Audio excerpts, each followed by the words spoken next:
This is our backyard. Our backyard floods. Our backyard floods a lot. Last week, Terry noticed some holes behind the barn.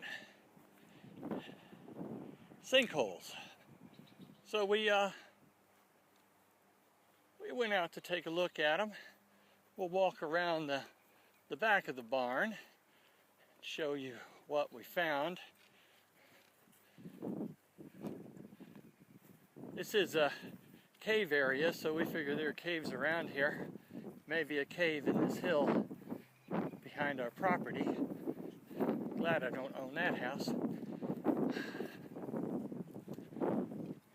So earlier today, I was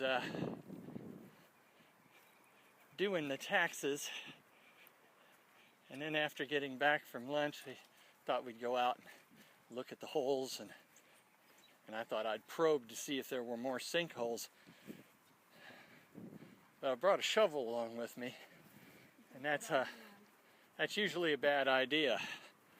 All right, so, all right, okay, now down here, you see we have the first sinkhole, and then it goes over to the next sinkhole, and Terry's brought some sticks. He's got a yard.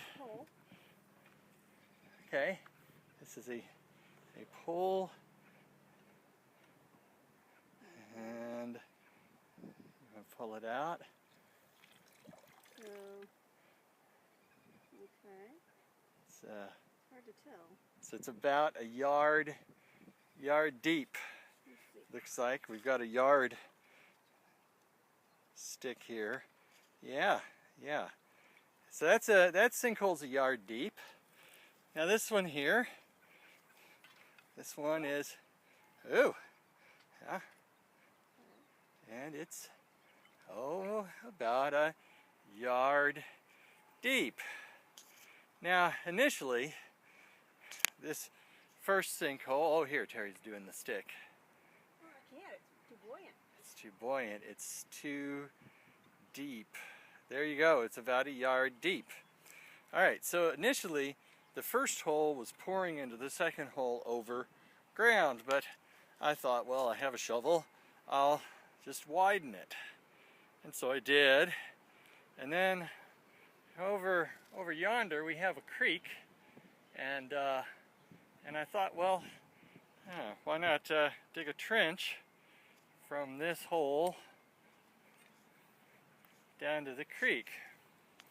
And I had no real thought that I would make it all the way, but as you can see, I did.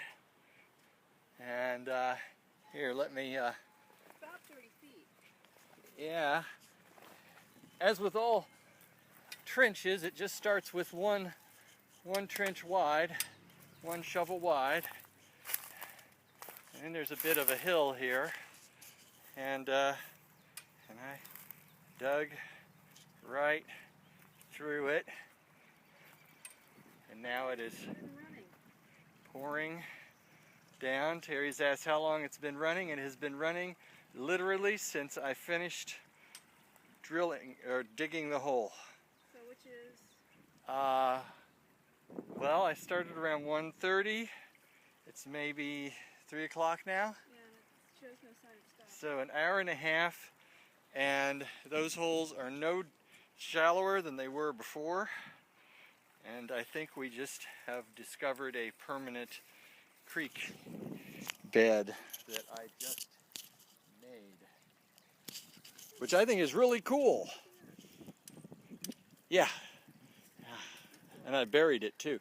You unburied it? No. That was an old piece of wood that was next to the barn, and I drug it over here to get rid of it. And anyway, this creek floods our yard.